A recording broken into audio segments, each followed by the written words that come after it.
Hello there and welcome back to the channel. Today I am checking out the Heavy Artillery Roadblock. They're very difficult to find Heavy Artillery Roadblock. He was an Amazon exclusive released back in 2021. I got mine from an eBay seller in America, paid around 65 Australian dollars for him, and then had him shipped over with a bunch of other figures that I got. So looking at the box, I've said it before, but I will miss this open window design. I still think it's the right choice for the environment, but I am going to miss that. So if you count the first two variations in Wave 1, this is the fourth version of Roadblock which is available. And looking how he's decked out, I'm sure Hasbro will do some recoloring and we'll get the Tiger Force version. Very nice artwork here, moving around to the side, same just enlarged, very, very nice. On the back, I do like the collage. I prefer the collage. I don't really like the jungle for the Tiger Force line, and the island for Cobra Island is a bit boring, so this is what I like. And I particularly like how they add other characters in the collage as they become available. On the side, number 28 in the line. I don't know if these are identical to the other Roadblocks which we have. Heavy Artillery Roadblock, so let's crack him open and take a look. Okay, so here he is out of the box with all his accessories, and quite light on the accessories, but I really don't mind. He doesn't need much. If you think about the other Roadblock, he came with pretty much the same thing, just a massive machine gun and his sidearm. So taking a look at his main accessory, the minigun, this is all solid plastic. It looks like there are different sculpts. There's one here for the barrel, and then a separate sculpt here for the top, and it also does have the rounds, and they just slip in there like so, and then the barrel actually rotates. Shame that they just went with all olive green. I know that's in keeping with the original heavy artillery Roadblock, but I think they could have done something a little bit different. The ends here look like they are slightly silver, some paint application there, but that's about it. And then he also comes with a pistol. Nothing remarkable there, just one solid piece of plastic, again olive green. But I guess you could count the helmet as an accessory, although he does come with it on in the box. It's completely removable, and this is nice. So it does have some nice sculpting on it, and two different paint applications. So again, the olive green and then black for the straps. Although it looks like a very dark brown, but it does look like it has a very subtle wash around it, just around the trim here. It could just be my eyes, or the shadows, but it looks like there is a very subtle wash, so that's very nice too. So all in all, not bad with the accessories. Okay, so taking a closer look at the figure, let's just do a comparison with the 25th anniversary Heavy Artillery Gunner.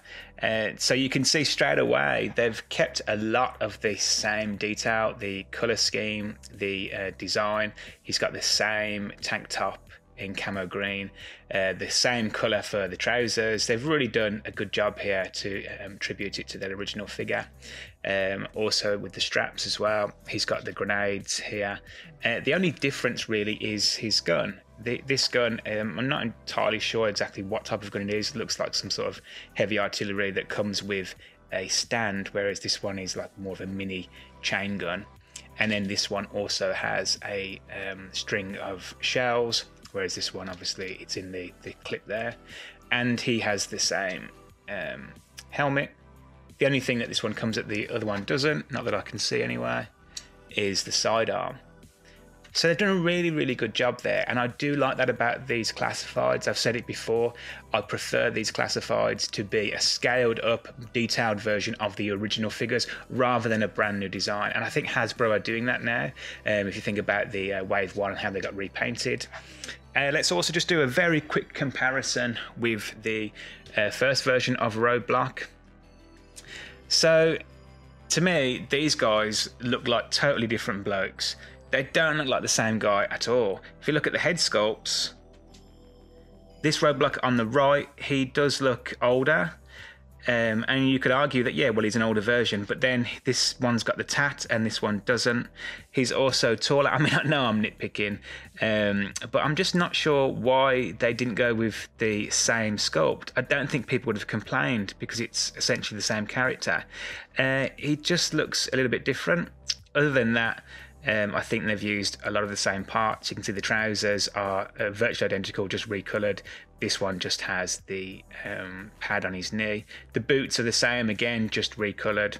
This is a new sculpt though for the top, and then obviously a new sculpt for the head. So yeah, there are some differences there. But I do like this figure, and for me, when I think about Roadblock, this is the Roadblock that I picture. This is the one I had as a kid. I had this guy and the Tiger Force version, which is pretty much the same, just repainted. And I'm sure Hasbro will probably do that for this guy.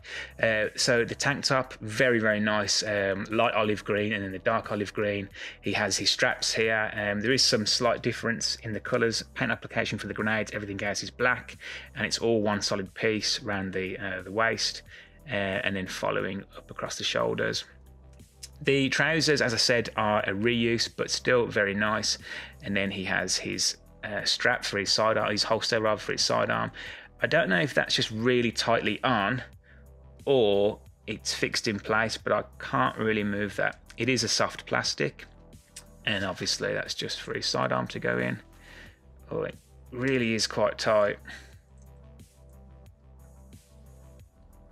There we are. I don't know that's going to come out again, but that's fine. So yeah, all in all, he's really, really well done. Okay, so let's take a quick look at the articulation. We do know what to expect with these classified figures, but let's just do a quick rundown. He does have the pins, as he's an older figure. He's not pinless, but at the head, he gets all the way down and all the way up. Full rotation. And then at the shoulder, it's a butterfly joint. He gets rotation, or swivel rather, at the bicep. Double jointed elbow. Rotation at the peg on the wrist. He does get quite a lot of ab crunch. And he does have rotation at the waist, but it's hindered because of the straps. Drop down legs. All the way up at the hip. Rotation at the leg, double jointed knee,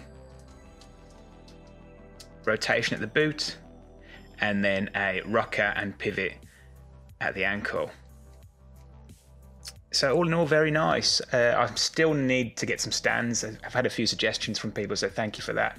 Definitely need to get some stands for my figures. This one in particular is hard to stand up, but overall articulation is very nice.